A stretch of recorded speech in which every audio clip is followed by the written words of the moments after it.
Lorsqu'une grande quantité d'électricité statique s'est accumulée dans les zones de nuages d'orage, il arrive qu'un éclair parvienne, en créant une forte tension, à vaincre la résistance de l'air. En rentrant en contact avec un objet élevé au sol, un arc lumineux apparaît, signalant la décharge électrostatique disruptive qui a eu lieu.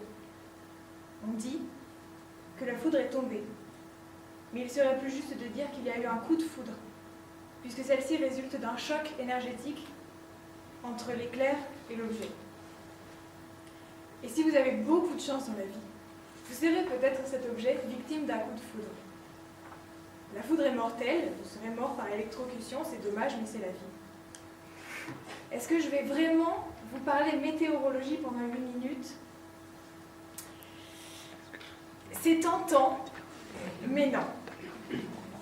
Parce que c'est quand même beaucoup plus intéressant de jouer avec les mots quand ils sont des images, alors parlons images. On dit, j'ai eu le coup de foudre pour cette musique, pour cette langue, pour ce tableau. Mais quelle est cette étrange sensation de choc qui nous électrise et nous laisse béats devant une chose? Et c'est le syndrome de Stendhal, ce point d'émotion où se rencontrent les sensations célestes données par les beaux-arts et les sentiments passionnés. Alors inutile d'aller rechercher sur Doctissimo ce qu'est le syndrome de Stendhal, c'est une anecdote qu'il raconte dans je ne sais plus quel livre, à propos de je ne sais plus quelle œuvre, parce que je ne l'ai pas lu. Il raconte donc qu'il est tombé malade d'aimer le beau. C'est quand même une agonie singulière. Mais il n'y a pas de quoi en faire un téléfilm de Noël, là. Le gars, il a vu une statue, il est mort, c'est super. Mais ça ne nous intéresse pas. C'est quand même beaucoup plus intéressant de mourir pour quelqu'un. Ce soir, j'avais envie de vous parler d'amour. Mais d'amour tragique, d'amour qui finit mal. Depuis que j'ai croisé dans les escaliers du métro aérien le sourire enfantin aux lèvres d'une beauté printanière, que la flèche de son regard moqueur s'est plantée dans le mien, coup de foudre assassin en plein cœur. Voilà l'amour qui tache de sang les pages de notre littérature, car ici tout n'est pas qu'ordre et beauté, luxe, calme et volupté. L'amour s'acharne, l'amour brise et l'amour tue. Oui, on peut mourir d'un coup de foudre. Dans tous les sens du terme, on peut mourir d'aimer, de trop aimer, électrisé par ce déclic sentimental, transporté par la passion, par la foudre qui les électrise et qui les rend fiévreux. Les amoureux fous frissonnent. Ils sont souffrent de palpitations. C'est quand même étrange d'ailleurs de voir à quel point le vocabulaire de la maladie et de l'amour se ressent. Vous voyez venir quand même un petit peu. La maladie d'amour, voilà, ça me fait plaisir parce que comme ça vous l'avez dans la tête pour toute la soirée. Et moi je vous ai fait le top 50 des chansons d'amour sponsorisées par Nostalgie. En même temps, vous avez demandé du coup de foudre, je vous donne de l'amour, c'est quand même plutôt bien payé. On peut mourir d'un coup de foudre, mais au sens figuré du terme. Mourir effacé, une sorte de disparition, de celui qui, toute sa vie, pour son amour qu'il n'imaginait que rejeter, s'est tu. Oui, ma vie, ce fut d'être celui qui souffle et qu'on oublie. On peut bien dire qu'il est mort toute sa vie, parce qu'il n'a jamais vraiment vécu. On peut bien dire que sa vie n'a été que trop faite de semblants et de mensonges pour être véritablement appelée vie. Sigy, Hercule, Savinien, de Cyrano de Bergerac, qui fut tout et qui ne fut rien. C'est horrible et le plus triste, c'est que c'est au moment où le coup de foudre a véritablement lieu, parce qu'il devient réciproque et que donc l'arc est créé entre les deux êtres, c'est à ce moment-là que Cyrano meurt. C'est quand même horrible, mais là, moi j'ai envie que vous pleuriez, donc je vais vous raconter une histoire encore plus triste. Je vais vous raconter l'histoire de l'inconnu de quelqu'un. L'inconnu écrit une lettre à celui qu'elle a toujours aimé, mais à qui elle n'a jamais osé l'avouer. Elle lui déclare son amour, elle lui parle de leur histoire qui n'a jamais eu lieu, et elle lui dit aussi que le temps que cette lettre lui parvienne et qu'il la lise, elle se sera donné la mort. Persuadée que son amour ne peut pas être réciproque et que l'amour ne peut pas se détruire comme un coup de foudre ne peut pas s'effacer, elle décide qu'elle en sera la seule victime et choisit de disparaître, elle seule. C'est quand même autre chose que de mourir d'extase devant un petit pan de mur jaune, on va pas se mentir. Mais c'est quand l'amour non seulement ne peut pas, mais en plus ne doit pas exister, que la foudre fait le plus de victimes. Et dans ce cas-là, on ne meurt pas de son coup de foudre, mais à cause de son coup de foudre. Et c'est très différent. Ce n'est pas leur amour qui a tué Roméo et Juliette, c'est l'impossibilité de l'existence de leur coup de foudre qui l'a fait naître et mourir dans le même temps. Comme si la résistance de l'air reprenait le dessus et détruisait l'arc symbolique, l'empêchant de se maintenir entre les deux êtres qui dès lors ne peuvent plus vivre seuls. La foudre est un phénomène disruptif et la nature qui veut juste suivre son cours banal cherche à éviter à tout prix ce bouleversement. Mais parfois, la disruption est si grande que la nature peine à reprendre le dessus. Il aura fallu 10 ans de guerre pour que l'écho du coup de foudre entre Hélène et Paris se taise. La guerre de Troie, ça c'est un coup de foudre mortel. Le lien, la tension qui unit deux êtres de façon illégale, anormale, rompt un équilibre que la nature cherche à tout prix à rétablir. J'ai parlé beaucoup de victimes, et d'ailleurs, à ce stade de la soirée, on déplore pas moins de 7892 victimes du coup de foudre. Il est donc temps d'arrêter le massacre. Quant à moi, je vous aime tous beaucoup, mais pas au point de vouloir mourir sur scène.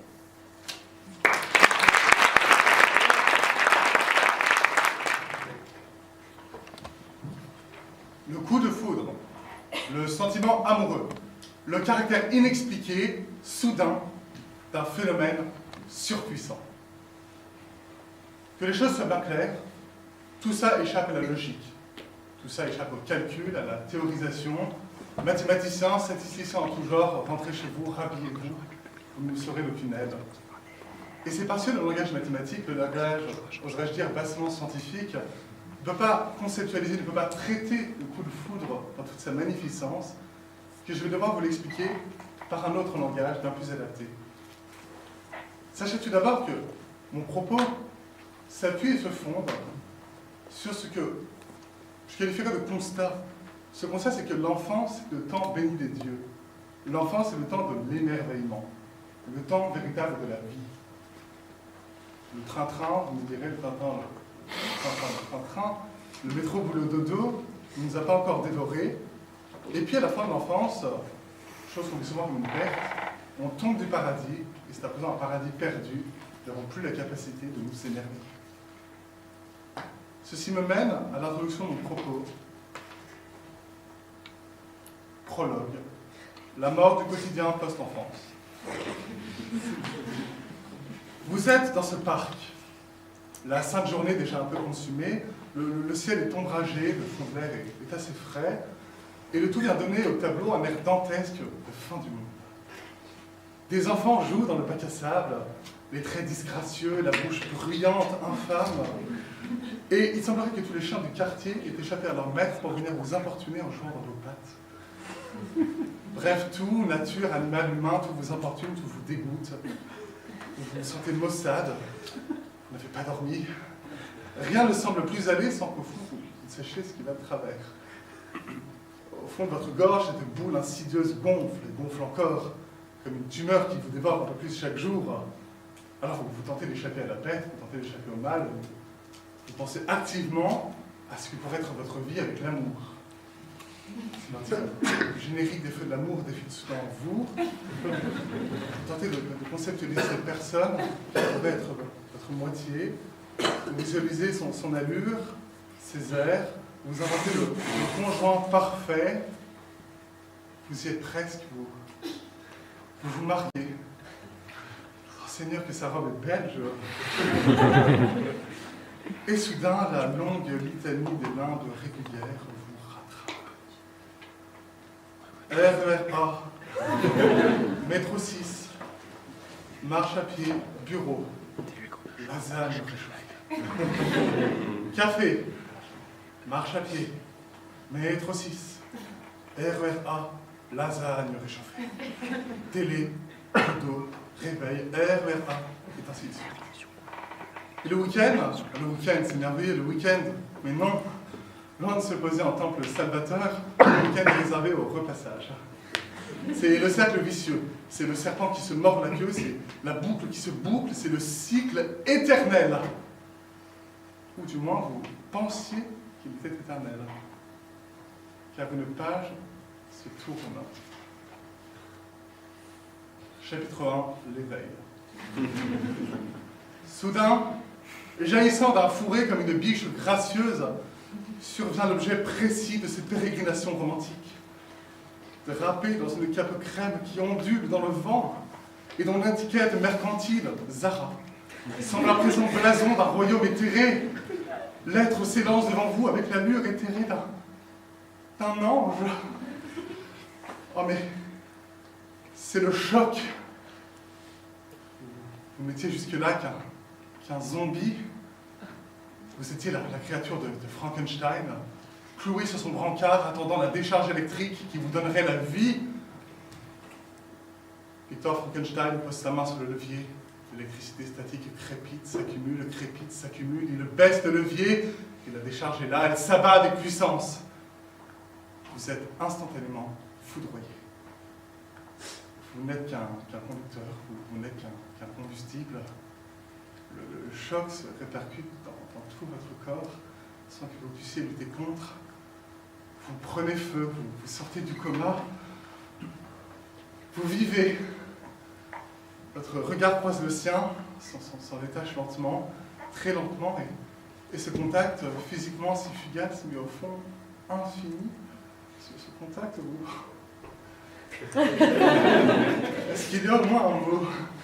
C'est là tout l'inverse de la mort, voyons-nous, c'est la force même qu'on nomme la vie, car pour la première fois de votre belle existence, vous osez affirmer que vous vous sentez vivre. Autrefois, vous étiez, vous pouvez l'avouer à présent, vous étiez dérouté, vous étiez perdu dans la vaste vacuité d'un monde sans amère, d'un monde sans voie fléchée, vous ne savez plus ni où aller, ni quoi faire. Mais à présent, tout prend sens. Tout vous indique ce visage à présent tant aimé, tout tend vers cette personne, comme la boussole attirée par les pôles arctiques. Il est là! Il est là! Il est là, et vous savez maintenant où aller. Là! Vous savez pourquoi vivre. Enfin, quelque chose prend son importance. C'est là le sens de la vie. Chapitre 2, le monde nouveau, ou la vie retrouvée. C'est à présent tout le réel qui s'en trouve transfiguré. Rien ne demeure. Les allées crasseuses, les rames du métro, si semblables aux berges de Styx, ce bac à sable même où trônent les enfants du démon, tout devient un gigantesque parc d'attractions, une capitale de la couleur. Car ces enfants, oui, ces 12 enfants joufflus, cueillis dans le jardin de l'ingénuité humaine, même ces enfants sont après tout, eux aussi, le fruit de l'amour. Maintenant, ce gigantesque parc d'attractions qui est la vie, vous êtes acquis, vous pouvez à présent bondir de banc en banc, vous pouvez suivre cette personne, vous dissimulant dans les taillis quand elle se retourne, puis bondissant à la James Bond d'opérette, vous lui jetez une boîte de chocolat dans les mains, avant de retourner, son regard n'arrivant pas à vous saisir, sentant de vous appréhender, avant de retourner vous tapir dans les ombres. Vous pouvez à présent vous infiltrer sur son lieu de travail, déguisé en auguste notaire, et dissimuler derrière cette auguste moustache de farce et attrape, lui annoncer d'une voix de stentor, lui parler de ce super concert de classique, Salislav, Métrocite, ça va être merveilleux. Concert où naturellement elle vous croisera, concert naturellement où vous vous offrirez un verre et vous parlerez longuement de vos atomes crochus. Vous pouvez à présent mettre toutes ces heures passées à explorer les arcades de l'humour, les bandes dessinées, les films cultes. Enfin, ce savoir millénaire que vous pensiez inutile va faire ses preuves. Mais présentez-vous, enchaînez les tours, enchaînez les traits d'esprit, montrez à cette chère âme que Charlie Chaplin peut aller se rhabiller, invoquer son rire, invoquer sa bonne humeur. Pour chaque tentative, vous déployez des trésors d'ingéniosité. Mais regardez-vous, vous amusez comme un petit sacripant. Vous vous amusez comme un petit fou. Et c'est merveilleux, vous retrouvez la capacité d'émerveillement de l'enfance. Et chaque échec vous rend plus véhément, chaque progrès vous transcende. Vous êtes un MacGyver du love. C'est à vos oreilles de prodige, à vos oreilles de poète que cette personne un jour, enfin, chuchotera son affection. Et vous avez gagné temporairement. Il faut à présent alimenter la flamme, faire honneur à cet amour, car loin de s'arrêter, tout commence. Le coup de foudre ne tue pas, non, le coup de foudre donne la vie, mais la vie dure longtemps. Le coup de foudre doit être entretenu. En effet, après qu'il est rentré chez lui, l'être aimé se dévêtant du manteau si léger, s'adosse au mur de sa chambre lumineuse et, sans chercher comme d'usage à occuper son temps, à présent élastique, se met à penser à vous. Et vous pensez à lui? La présence physique n'est plus un obstacle des deux côtés. Cette connexion des pensées marque le début de nouveaux chapitres, de nouvelles stratégies à adopter.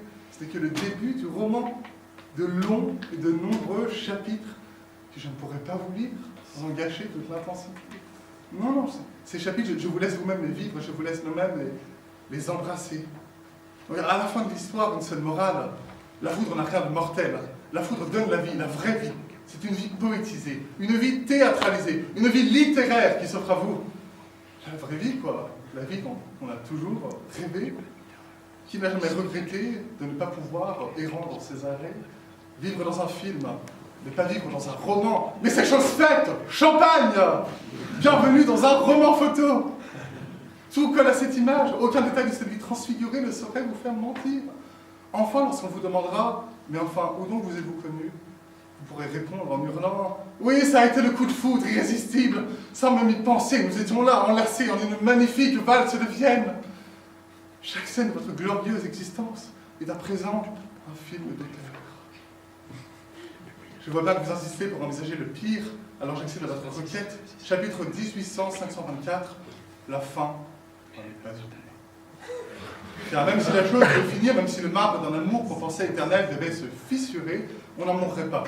Car on ne pourra jamais oublier la première fille, on ne pourra jamais oublier le premier homme qu'on a tenu dans ses bras. Brassens ne dira pas le contraire. Le coup de foudre électrise pour de bon, il surcharge les batteries. Jamais plus vous ne pourrez ignorer qu'un regard a tout changé, qu'une seule seconde a fait la différence. Vous pouvez tomber, vous pouvez pleurer toutes les larmes de votre corps, vous savez à présent que vous pouvez séduire. Vous savez à présent quel goût à l'ambroisie on a osé vous voler. Et cette saveur si subtile vous manque tant, vous marque si profondément à la manière d'une drogue, que plus jamais vous ne retournerez à la grisaille, plus jamais. Vous remuerez ciel et terre, vous vous battrez, vous terrasserez prétendants et belle-mère, vous composerez gâteaux et mots doux, vous vivrez pour la beauté du geste, vous vivrez pour l'épopée qui est cette conquête, cette reconquête de l'émerveillement. On dit que la foudre ne frappe jamais deux fois au même endroit. C'est plutôt vrai, statistiquement. Il est vrai que si votre chance est passée, on pourrait objecter que tout semble perdu. Mais ne perdez pas espoir. Dans son amour de l'homme, le dieu Zeus lui a donné une relique glorieuse, capable d'arrimer la tempête. Et on note ce sort artefact à un paratonnerre. Voilà en ce monde votre meilleur allié, un paratonnerre. Alors, si tout est sombre, si le ciel ne cesse de noircir, vous savez comment procéder. Trouvez votre paratonnerre. Un beau papillon, un parfum, un sourire impeccable, une réplique de standard. Et une fois que vous serez armé de ce paratonnerre, vous n'aurez qu'à courir dans ce fameux parc, en fier Don Quichotte des temps modernes, votre lance de fer à la main, et attendre d'être foudroyé.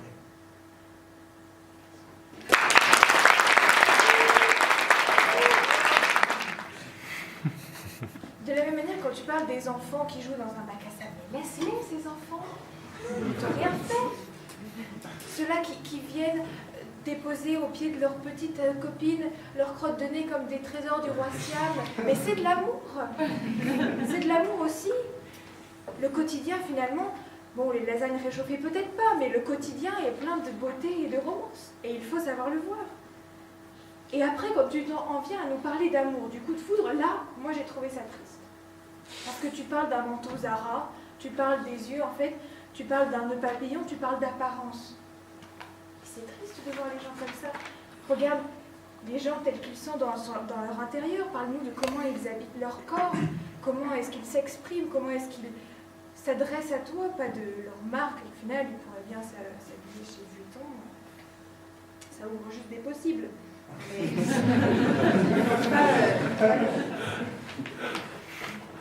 Et par contre, entre nous, si tu te dissimules dans des taillis ou que tu te caches dans l'ombre pour épier quelqu'un, ça me met un peu mal à l'aise, mais bon, une psychanalyse est toujours envisageable, hein, parce que ça fait flipper déjà. Puis que moi, si un gars regarde l'étiquette de mon manteau et puis se cache dans les fourrés quand il me suit la nuit, bon, le coup de foudre est pas là. Hein. Et bon, tu finis par parler de film d'auteur, donc ça m'a beaucoup plu, et puis j'ai essayé d'imaginer le titre du film dans lequel tu vivrais, et donc je suis arrivée à... J'étais un pédophile dans le parc et j'attendais que l'amour vienne.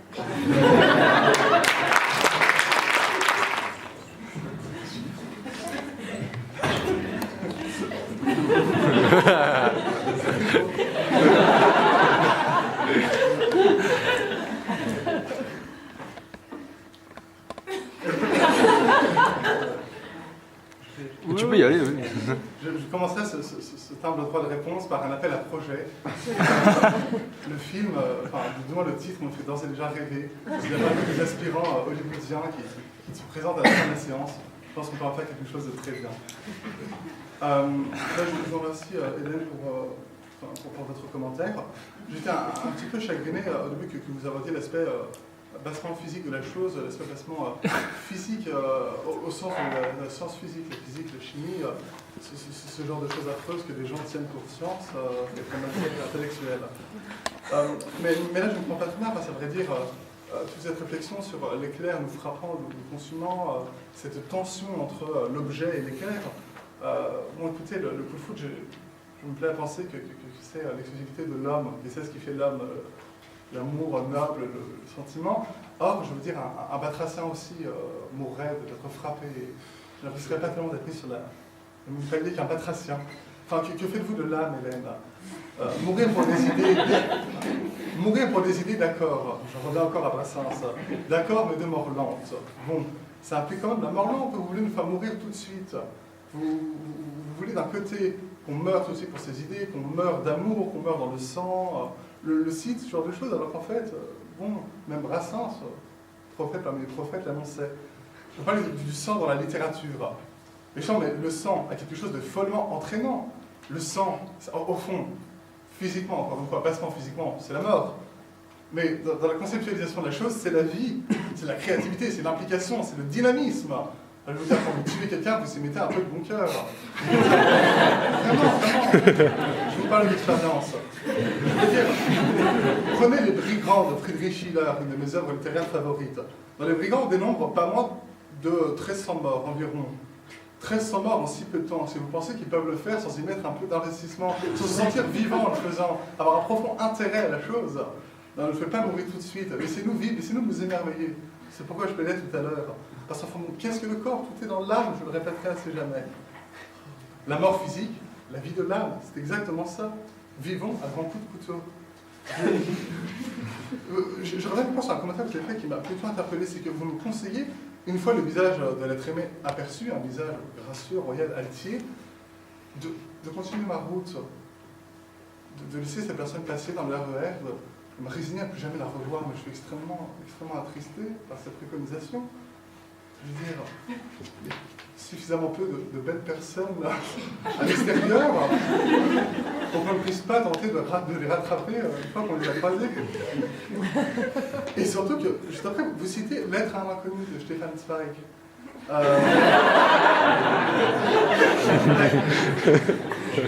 Je suis désolé, Hélène, mais il se trouve que je suis un germaniste et que j'ai lu La Lettre à un inconnu.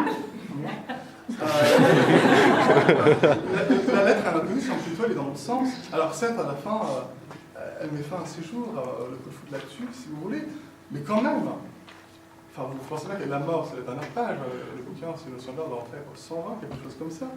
Et qu'au milieu, il y a bien quelque chose, il y a toutes les lettres magnifiques, toutes les passions, toute la théâtralisation, la poétisation, tout ce que le coup de foudre a provoqué chez cette dame. Elle n'a pas le coup de foudre, elle ne va pas aller s'égorger tout de suite dans sa mansarde. Ah, vous pensez sérieusement que cette franche et navrante trombière aurait pu écrire ces vers sans le coup de foudre? Alors oui, elle meurt physiquement, mais le coup de foudre la rend éternelle. C'est justement parce qu'elle meurt après avoir produit tout ce que le coup de foudre lui a inspiré, même sa mort qui était une action artistique, qu'elle demeurera éternelle, que pour toujours on parlera de la lettre à une inconnue de Stefan Zweig. Toujours on y pensera, grâce au coup de foudre qui a fait vivre et qui fera vivre pour toujours. Et j'espère, Hélène, qu'il en ira de même pour vous.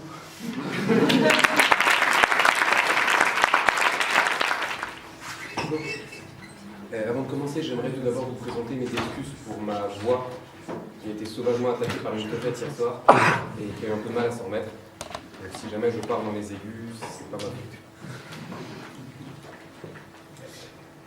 Bien. Peut-on juger les fous? J'ai pas écopé du bon côté du sujet. Parce que défendre oui, on peut juger les fous, c'est un peu comme défendre oui, on peut parquer les Arabes. C'est-à-dire que c'est une position d'un bourgeois propre sur lui, ayant peur que sa société, bien rangée, bien calme, tourne à l'anarchie furieuse d'un coup. L'ironie du sort, c'est à moi de défendre ce sujet, en tout cas cette thèse, face à Anne Romaine à l'art de grand maison. Hôpital, charité. Enfin bon, merci Pledge, je reconnais encore une fois votre sens d'un humour aussi piquant qu'anticonformiste. Bien. Cher public, cher jury, vous avez probablement reconnu ici une traditionnelle captatio benevolentiae consistant à taper sur les choix de sujets de plaide, sujet pourtant ô combien réfléchi et prémédité, moi-même je dois l'admettre, puisque mercredi dernier à 16h, j'ai dû rappeler à Gatien qu'il devait nous pondre les 10 sujets pour 20h le soir même. Mais bon, je vous avoue que si j'attaque plaide, ce n'est pas simplement par style, par effet, mais par indignation ce soir. En effet, cette indignation est réelle face à l'infâme procédé auquel votre association s'est livrée. Tout simplement pour garantir au public ici présent un affrontement, un débat, où au moins une des deux plaidoiries serait vibrante d'émotion. Et pas la mienne, celle d'Anne Romaine. En effet, vous avez forcé mon adversaire à parler d'un sujet qui la touche au plus profond de son être. Car la question qui nous a réunis ce soir ne représente pour moi évidemment qu'un moyen de vous déblatérer pendant 8 minutes des platitudes plus ou moins bien formulées. Mais pour Anne Romaine, il en va bien autrement. Peut-on juger les fous?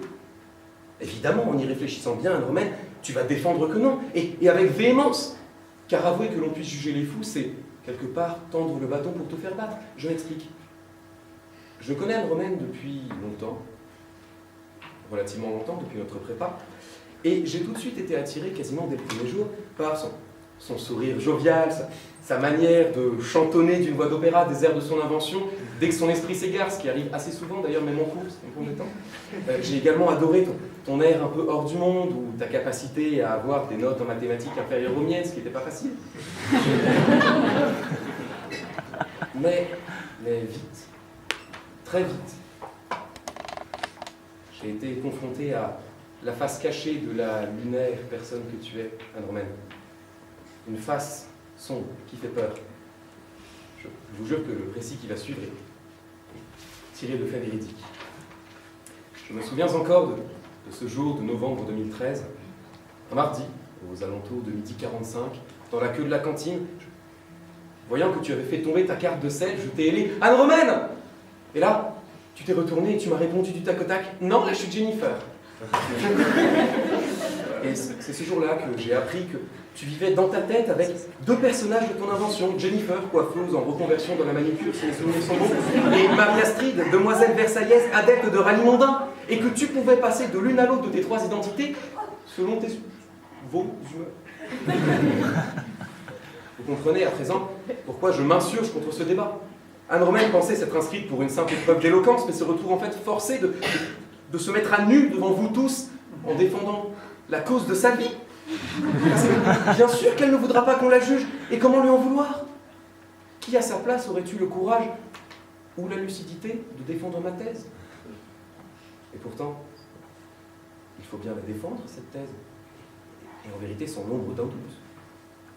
Si j'ai pu, sous des dehors gentiment moqueurs, m'en prendre jusqu'ici à toi, Norman, j'aimerais à présent vous reposer la question qui nous a amenés ici, qui n'est pas affichée sur ce tableau, sur un ton plus grave. Peut-on juger les fous? Oui. Je ne m'arrête pas là.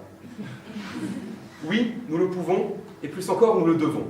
Alors attention, par juger les fous, je n'entends pas simplement les juger pour telle ou telle infraction, comme le fait au quotidien notre bon jury, mais au contraire, les juger comme fous, en tant que fous, c'est-à-dire en tant que personne qu'il est vital d'isoler et de soigner. Alors, bien sûr, je vois des regards remplis d'une bien-pensance naïve se lever vers moi, et vous vous apprêtez à crier, mais pourquoi? Eh bien,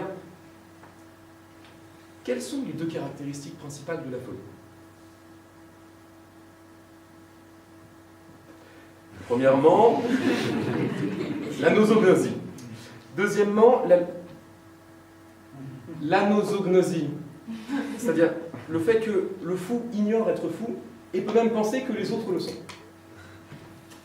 Secondement donc, la logique. Ce que le fou a perdu en rationalité, il l'a gagné en logique. C'est bien connu, rien de plus implacablement logique qu'un fou. De ces deux assertions, une déduction immédiate mais lourde de conséquences. Si nous ne jugeons pas ceux que nous considérons comme fous, eux nous jugeront. Et nous internerons. Vous voyez à présent pourquoi cette question est plus cruciale. Elle est en fait la cristallisation de la nécessité pour moi, pour vous, pour nous, de défendre jusqu'au bout notre système de valeurs. Bien sûr, j'en vois déjà protester. Mais alors, Jamy, avec cette définition de la folie, peut-être qu'en fait, on est les fous et qu'eux, ils sont importants. Oui, c'est possible.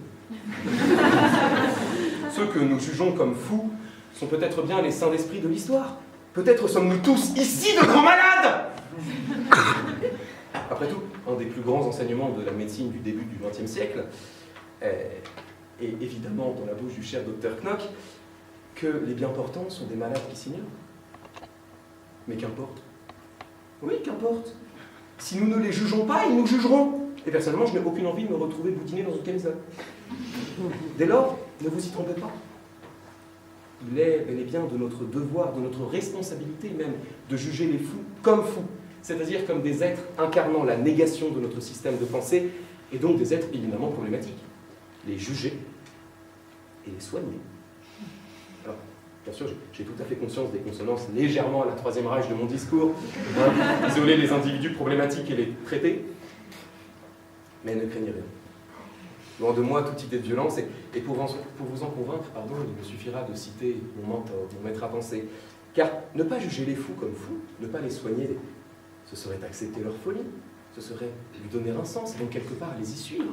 Or, comme le répondit, il y a bien longtemps, dans une galaxie lointaine, très lointaine, le sage entre tous, Obi-Wan Kenobi, un certain Han Solo, légèrement nerveux parce qu'il était coincé dans le hangar de l'Étoile Noire, et qui a donc dit, mais vous êtes fou? Obi-Wan lui a répondu, qui est le plus fou des deux? Le fou ou celui qui le suit? Ok. Ne suivez pas les fous, mes amis. Ne refusez pas de les juger au nom d'une quelconque tolérance, sinon, je le redis, ils vous jugeront. Il en va de votre survie. C'est un véritable affrontement qui se joue sous nos yeux dans cette question. C'est une guerre datant de la nuit des temps et jamais achevée parce que nous nous battons contre l'ombre de nous-mêmes.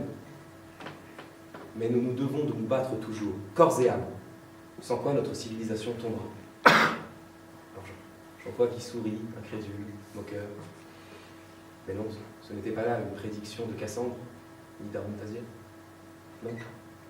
Et j'en veux pour preuve une pièce de théâtre, peu connue, il est vrai, écrite par un obscur écrivain français, contemporain de Sartre, ayant un tout petit peu réfléchi sur la nature humaine et ses dérives, Caligula de Camus.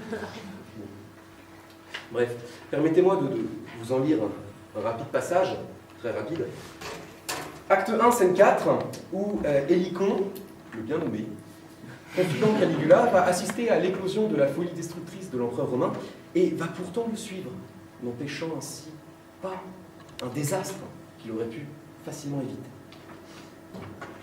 Caligula. Tu penses que je suis fou? Tu sais bien que je ne pense jamais, Caius. Je suis bien trop intelligent pour ça. C'est vrai. Mais je ne suis pas fou. Et même, je n'ai jamais été aussi raisonnable. À nos oglosie. Simplement, je me suis senti tout d'un coup un besoin d'impossible. Les choses telles qu'elles sont ne me paraissent pas satisfaisantes. C'est une opinion assez répandue, Caius. Il est vrai, mais je ne le savais pas auparavant. Maintenant, je sais. Ce monde tel qu'il est fait n'est pas supportable. J'ai donc besoin de la lune, ou du bonheur, ou de l'immortalité, de quelque chose qui soit dément peut-être, mais qui ne soit pas de ce monde. C'est un raisonnement qui se tient, mais en général, Caius, on ne peut pas le tenir jusqu'au bout. Alors c'est que tout autour de moi est mensonge, et moi, je veux qu'on vive dans la vérité. Et justement, j'ai le moyen de les faire vivre dans la vérité. Car je sais ce qui leur manque, Hélicon. Ils sont privés de la connaissance. Et ils ont besoin d'un professeur qui sache ce dont ils parlent. Vous voyez? Vous voyez? Hélicon aurait pu éviter le désastre, mais il ne le fait pas parce qu'il tente de comprendre Caligula, au lieu de le juger. Et alors que tenter de comprendre le fou, c'est comme tenter de comprendre la cohérence interne de l'orthographe de Yann Lepoutre. C'est impossible. Et en général, cela débouche très rapidement sur de violentes sessions de désillusion et de remise en question du genre humain. Alors oui, bien sûr, à l'instar de Zweig, j'ai plus de plaisir à comprendre les hommes qu'à les juger. Et je reconnais que c'est là la condition nécessaire pour la paix et la sérénité, mais quand comprendre les autres n'est pas possible, quand leur esprit et le vôtre sont hermétiquement distincts l'un de l'autre, alors la guerre est inévitable. Et nul ne pourra s'y dérober, pas un seul d'entre vous, sous peine d'être jugé comme fou par ceux qui le considèrent comme tel. Mais toi, Andromède, toi, ta folie est touchante, elle est mignonne, elle ne t'a pas isolé du monde, pas encore, pas complètement. Alors, tu peux encore le faire. Choisis bien ton camp, ravise-toi, change la vie. Car après tout, il n'y a que les fous qui ne changent pas d'avis. Merci.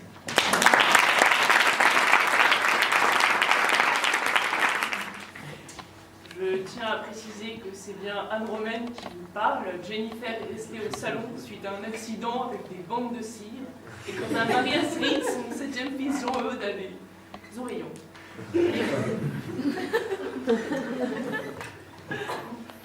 Je suis donc ici pour réaffirmer avec force qu'on ne peut pas juger les fous, et en effet, comme l'a dit Octave, c'est un peu la plaidoirie de ma vie. Car il s'agit ici de défendre la raison face à une insupportable absurdité. Imaginez la scène. On vient de décréter que les démons seraient maintenant des coupables ordinaires et qu'ils seraient jugés comme des coupables ordinaires. Entre dans le tribunal notre criminel ordinaire, accompagné de son avocat qui tente de comprendre ce que lui dit son client, mais qui n'y voit pas bien clair. Il paraît devant la cour d'assises car il a commis un terrible assassinat. Et c'est le juge Paye, le juge Octave Paye, qui va le juger. Il se lève, il se racle la gorge. Monsieur, vous avez déclaré avoir assassiné votre voisine à l'aide d'un hachoir.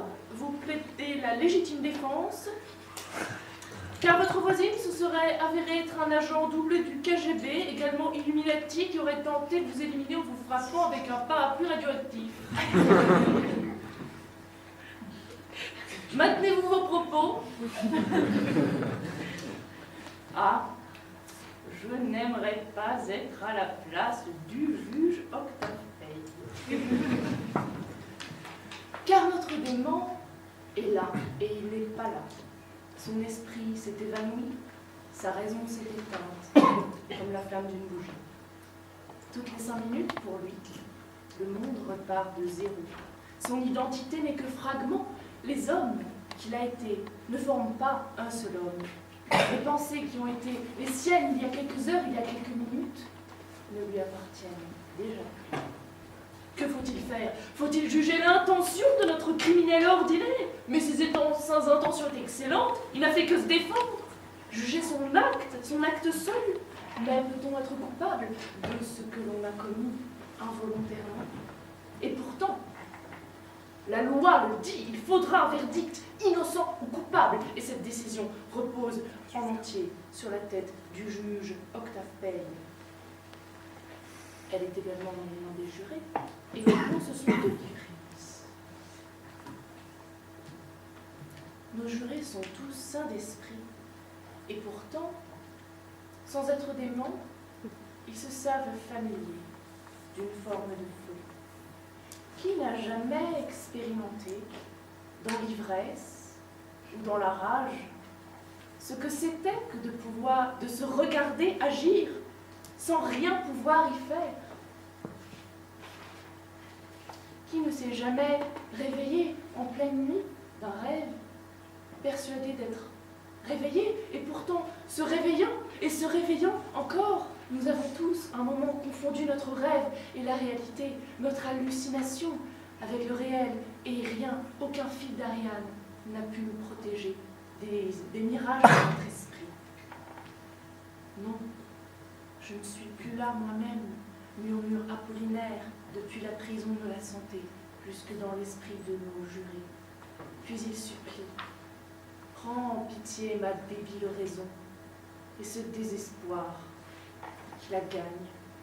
Oui, nos jurés le savent, ils ont effleuré, même simplement effleuré, quelque chose qui ressemblait à la démence de notre criminel ordinaire. Et la pensée leur vient que cela pourrait leur venir aussi, que ce fil d'Ariane, qui est leur raison, pourrait se rompre selon une alchimie secrète, la distribution des gènes, ou alors l'environnement, qu'importe, que ce fil d'Ariane pourrait se rompre et qu'il devrait hanter pour toujours le labyrinthe de leur esprit. Nos jurés se rappellent également que bien souvent, au tribunal, les avocats plaident pour leurs clients l'altération du raisonnement, quelque chose qui n'est pas la démence, mais qui ressemble un coup de sang, un coup de cœur, un coup de folie, une émotion si violente qu'elle peut vous faire perdre pied. Et qui n'a jamais ressenti cette rage si intense, cette impression que la prochaine provocation sera la dernière et qu'après on n'aura pas le choix et qu'il faudra frapper. Malheur, se disent nos jurés, qui réalisent qu'ils vivent dans l'ombre de la démence et qui réalisent que ce soir, il n'y aura pas de jugement, qu'il y aura de la pitié ou alors un lynchage. Mesdames et messieurs, il est tentant de juger les fous, car il nous apparaît que l'on ne saurait laisser un crime impuni, même commis sous l'empire de la démence. Et puis la folie, c'est un peu une excuse trop facile. On pourrait même imaginer que l'on peut simuler la folie et ainsi échapper au jugement, échapper à l'opprobre, échapper à la prison. On risque de finir boudiné dans une camisole, pour reprendre les mots de l'ami Octave, mais après tout, c'est un peu moins honteux. Mais si nous sommes tentés parfois de vouloir juger les fous, c'est parce que nous brouillons nous-mêmes les pistes de la folie. Et nous utilisons tous bien légèrement le mot de folie, comme vous l'avez vu avec l'ami Octave, qui m'a traité, moi, de démente. Car oui, nous voyons très très bien la folie chez les autres et très peu chez nous. Nous appelons fou aussi bien l'exhibitionniste du parc de la préfecture que des tueurs en série particulièrement retors, le facteur cheval ou alors certains metteurs en scène de comédiens. Oui, la folie est contagieuse et nous fait tourner la tête comme un vent d'ouest. Tout du moins, c'est ce que nous croyons. C'est ce que des gens comme Octave veulent nous faire croire. Le facteur cheval n'était pas dément. C'était simplement un pauvre veuf, un père endeuillé, un sans le sou, un sans dents, qui avait le malheur de ramasser des pierres pour construire un palais idéal. Caligula n'était pas dément. Caligula était ivre de son pouvoir, était ivre de cette hubris, mais il n'était pas dément, il était cohérent. Alors, de quel côté sont les bourgeois réactionnaires? Car il est tellement plus facile de traiter quelqu'un de fou, alors que c'est un rêveur, ou un artiste, ou un idéaliste, ou un poète, ou un génie. Il est tellement plus facile de le ranger au placard de la folie, asile où Staline rangeait ses opposants. Oui, c'est tellement rassurant d'être entouré de fous, alors que nous sommes entourés d'êtres humains, dans toutes leurs couleurs, dans toute leur grandeur, dans toute leur misère. Lorsqu'on crie au fou et qu'on veut juger ce dont l'esprit bat la campagne, c'est en fait la peur qui parle en nous. Non, il n'est pas normal, il ne peut pas être si génial, c'est forcément un illuminé, c'est forcément un fou. Ou non, il n'est pas si mauvais, c'est un possédé du démon, ou alors c'est un simple d'esprit. Bref, il ne comprenait pas trop ce qu'il faisait. On ne peut pas juger les fous. Voilà qui nous oblige à juger notre propre jugement et à nous dire, était-il vraiment dément? Sa raison était-elle éteinte? Ou alors est-ce moi qui le range à l'asile de la folie? Quant au procès que nous avons laissé en suspens, il n'est pas si fictif qu'il n'y paraît. Nous avons sans doute déjà jugé les démons comme étant des personnes saines d'esprit et jugé des personnes saines d'esprit en pensant qu'ils étaient démons. Ne tranchons pas. Contemplons ce soir ce litige figé dans notre imaginaire, notre juge Octave Paye, notre démon criminel ordinaire et nos jurés. Oui, ce soir, nous suspendrons notre jugement. Nous rendrons les armes au nom de la raison qui nous habite encore. Nous dirons notre impuissance à tout punir, à tout contrôler. Et nous le ferons au nom de notre si petite, si fragile, si imparfaite humanité.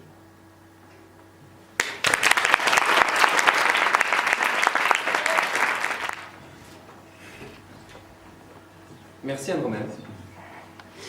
Ce témoignage était émouvant et par ailleurs je trouve extrêmement audacieux et quelque part assez poétique d'avoir, allez, pour abaisser un peu le niveau du débat, les couilles de recomposer un procès face à 3 avocats qui sont ici pour te juger, tout ça parce que tu es en 2e année de filière droit. Honnêtement, c'est vraiment bon. Par ailleurs, je te remercie également parce que avoir osé prolonger tes 3 personnalités dès le début de ta plaidoirie, jusqu'à inventer les prises des oreillons de la fille de Marie Astrid, si je me souviens bien. Dans les deux. Ça illustre on ne peut mieux mon propos. Je peux vous promettre qu'en prépa, ça faisait peur de voir ça dès le matin à 8h30, on a des S2MA juste après. Alors même était désarmante. Bien. À propos de ce que tu as dit, Anne-Romaine, tu parles tout d'abord d'un pauvre monsieur qui, pris de folie, a découpé au hachoir sa voisine parce qu'elle voulait l'attaquer avec un parapluie radioactif. Mais tu dis également que cette folie est en tout point assimilable à nous tous qui nous réveillons, pensons nous réveiller, mais en fait nous sommes dans un rêve. Et pensons encore nous réveiller, nous sommes toujours dans un rêve. Mais quel fossé énorme entre se réveiller dans son lit, aller dans sa cuisine, prendre un hachoir que tu n'as peut-être pas encore chez toi, que tu dois acheter, monter chez sa voisine, défoncer sa porte, et enfin la hacher. Ah non, mais tu pensais vraiment que tu allais nous convaincre avec ça? Enfin, tu dis qu'il est bon d'être entre deux fous. Je comprends. Toi-même d'ailleurs, tu as su pallier ta solitude avec 2 personnalités folles en plus, et j'admire. Mais j'ai été un peu déçu. Un tout petit peu. Car Anne Romaine, je te connais beaucoup plus exubérante. Et j'avoue qu'au début, le ton que tu as adopté, très, très calme, très posé, très rationnel, pour une personne qui défendait les fous, était étonnant. Enfin, je conclurai par une petite pensée que j'ai eue et qui est assez hors sujet, mais que je ne résiste pas, à laquelle je ne résiste pas, je vous la confie.